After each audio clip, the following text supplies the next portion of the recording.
two brilliant minds. One devastating equation, E equal mc square.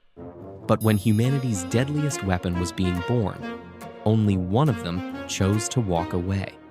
The letter that started everything, picture this. It's August 1939. Europe teeters on the brink of war. In a small cottage on Long Island, the world's most famous scientist picks up his pen to write what would become the most consequential letter in human history. Albert Einstein, the wild-haired genius who had fled Nazi Germany, was about to set in motion the creation of the atomic bomb. But here's the twist that haunts history. When the Manhattan Project actually began, Einstein was nowhere to be found. While Robert Oppenheimer led thousands of scientists in the New Mexico desert to unleash the power of the atom, Einstein remained on the sidelines, a genius in exile from his own discovery. The question that follows is one of the most profound moral dilemmas in scientific history. Why did the man whose equation made it all possible choose to walk away when physics became a weapon of war to understand Einstein's absence? We must first understand the terrifying circumstances that led to that fateful letter. In 1939, Adolf Hitler's war machine was rolling across Europe, and alarming rumors were spreading through the scientific community. German physicists, some of the world's best, were studying uranium fission with ominous implications. A group of refugee scientists, led by Leo Szilard, faced an impossible choice. They needed someone with enough influence to reach President Roosevelt, someone the entire world would listen to. They needed Albert Einstein. Yet this presented a profound contradiction that would define everything that followed. Einstein was a pacifist who had spent years advocating for peace, condemning violence, and promoting international cooperation. How do you convince a man who abhors war to help create the ultimate weapon? Szilard found a way by appealing to Einstein's greatest fear, that Hitler might develop atomic weapons first. On August 2, 1939, Einstein signed the letter that would launch the Manhattan Project and change the course of human history. However, what's remarkable about this moment is that Einstein never signed up for what came next. His signature opened a door he would never walk through. Oppenheimer, the man who became death. While Einstein's letter opened the door, Robert Oppenheimer walked through it with determination that would both save and haunt him. By 1942, this brilliant theoretical physicist found himself leading the most ambitious and secretive scientific project ever undertaken. Managing thousands of the world's brightest minds in the New Mexico desert, Oppenheimer was uniquely suited for this impossible mission. Brilliant, charismatic, and driven, he could speak the language of both scientists and generals with equal fluency. He understood Sanskrit philosophy and quantum mechanics, making him the perfect bridge between the world of pure science and military necessity. Yet when the first atomic bomb detonated on July 16, 1945, during the Trinity test, something fundamental broke inside Oppenheimer. Watching the mushroom cloud rise into the desert sky, he recalled a line from the Hindu scripture Bhagavad Gita that would define his legacy. Now, I am become death, the destroyer of worlds. In that moment, Oppenheimer realized that human intelligence had crossed a line it could never uncross. This realization would shape not only his own future, but also illuminate the profound difference between his path and Einstein's deliberate absence from this historic moment. Einstein's absence choice or circumstance. The simple answer to Einstein's absence was that he was never invited. The U.S. government considered him a security risk due to his left-leaning political views, his correspondence with international colleagues, and his outspoken criticism of nationalism. FBI Director J. Edgar Hoover viewed Einstein with deep suspicion. However, the deeper truth reveals something far more significant about Einstein's character. Even if they had asked, Einstein would have said no. This wasn't a matter of wounded pride or political disagreement. It was a fundamental moral stance that had been building throughout his entire life. When news of Hiroshima and Nagasaki reached him in August 1945, Einstein was devastated. He reportedly told his assistant, "If I had known, I would have never signed that letter." This wasn't the reaction of a man who regretted missing out on history's greatest scientific project. Instead, it was the anguish of a moral man who realized his signature had helped unleash humanity's most destructive force. The pacifist's journey. To truly understand Einstein's position, we must trace his moral evolution through decades of witnessing science serve destruction rather than humanity. Born into a Jewish family in Germany, he had witnessed firsthand the rise of militarism and nationalism that would eventually force him into exile. During World War I, when German intellectuals signed manifestos supporting the war, Einstein took the remarkable step of refusing to join them. He had already begun to see what happened when science served power instead of humanity. Watching as German chemist Fritz Haber developed poison gas that horrified the world, these experiences taught Einstein that brilliant minds could be corrupted by patriotic fervor and military ambition. This background explains why Einstein's choice regarding the Manhattan Project seemed contradictory, but was actually perfectly consistent. He chose conscience over contribution, believing that science should serve peace, not war. He had signed that 1,939 letter not because he wanted America to build a bomb, but because he feared what would happen if Hitler built one first. Once the U.S. committed to the project, Einstein made the conscious decision to step back, refusing to let his genius be weaponized. This decision would set him on a fundamentally different path from Oppenheimer. Though both men believed they were serving humanity's best interests, two paths to the same goal. The contrast between Einstein and Oppenheimer creates one of history's most fascinating moral studies.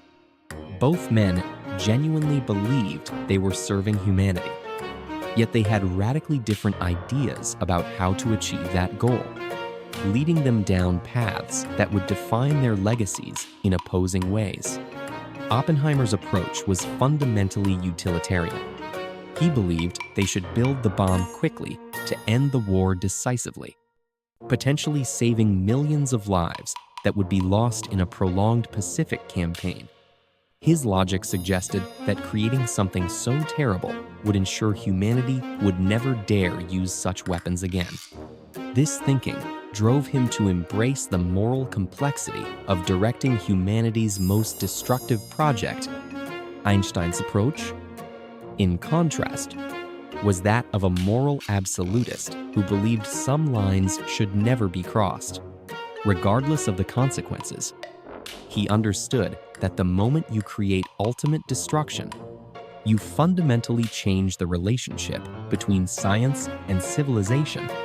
This philosophical difference would lead to vastly different outcomes for both men. The consequences of their choices would follow them for the rest of their lives.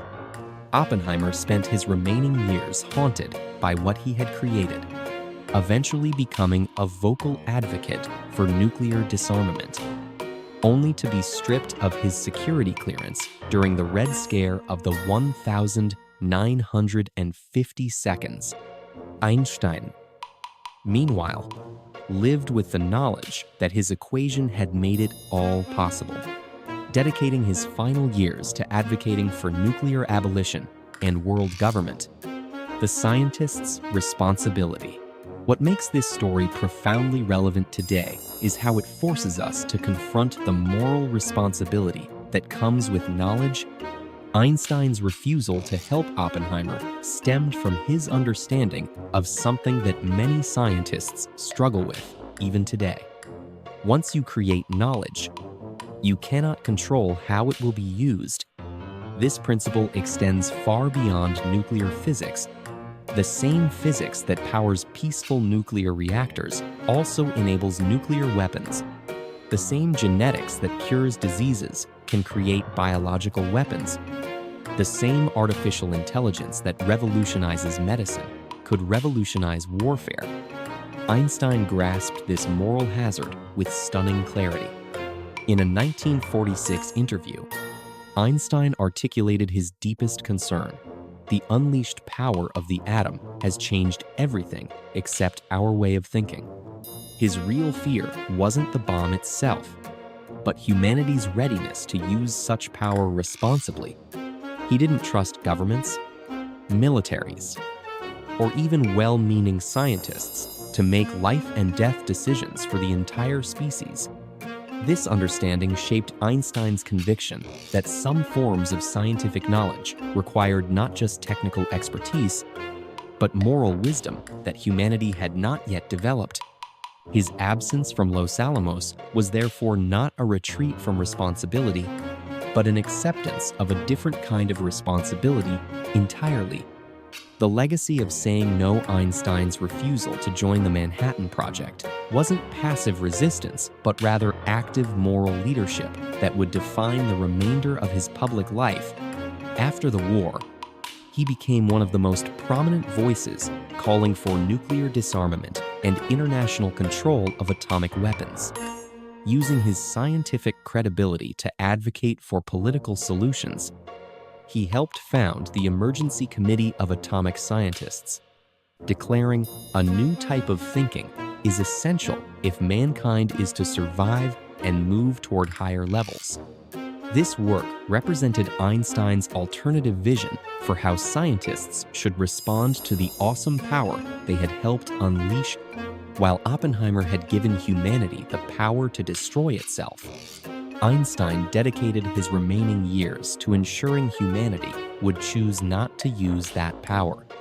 In many ways, Einstein's greatest contribution to the atomic age wasn't his equation that made it possible, but rather his example of principled refusal when science threatened to overwhelm human wisdom.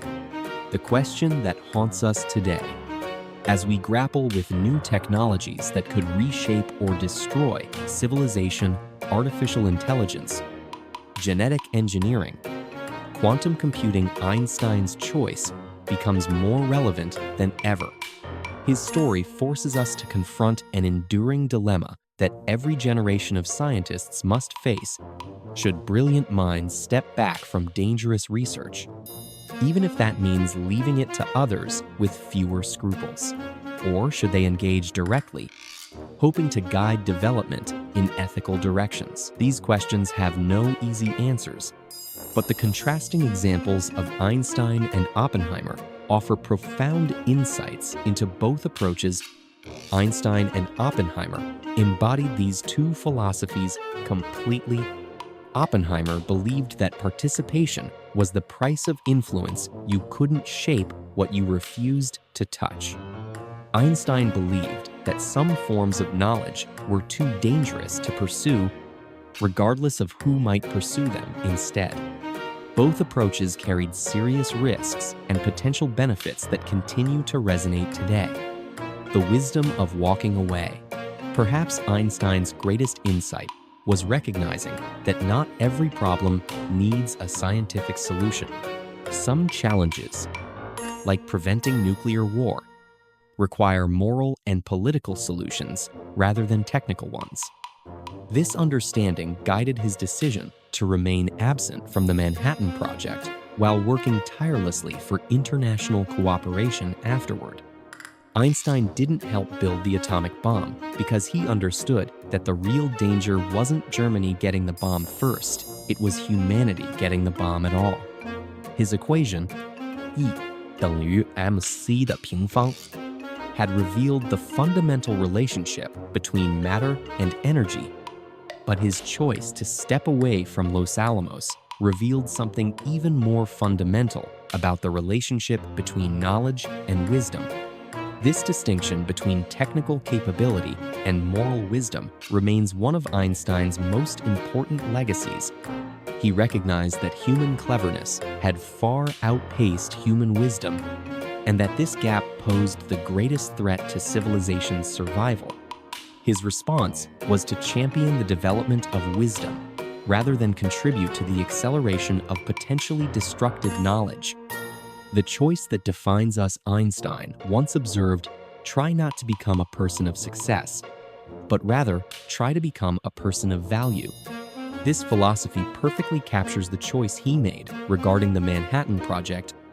In refusing to help Oppenheimer, Einstein chose value over success, conscience over contribution, and wisdom over mere intelligence. He understood that true genius lies not just in discovering what's possible, but in questioning whether it should be done.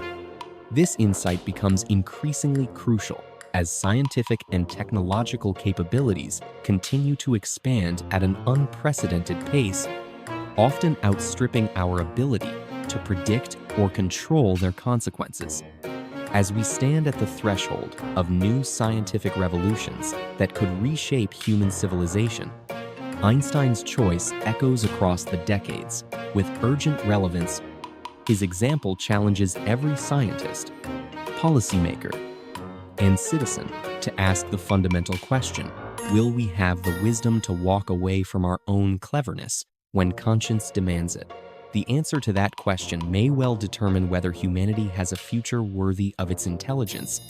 Einstein's legacy reminds us that sometimes the most courageous choice a genius can make is to say no to the very discoveries that could immortalize their name. In the end, Einstein didn't help build the atomic bomb because he chose to be human first, and scientist second. In a world racing toward ever greater power, perhaps that remains the most important lesson of all.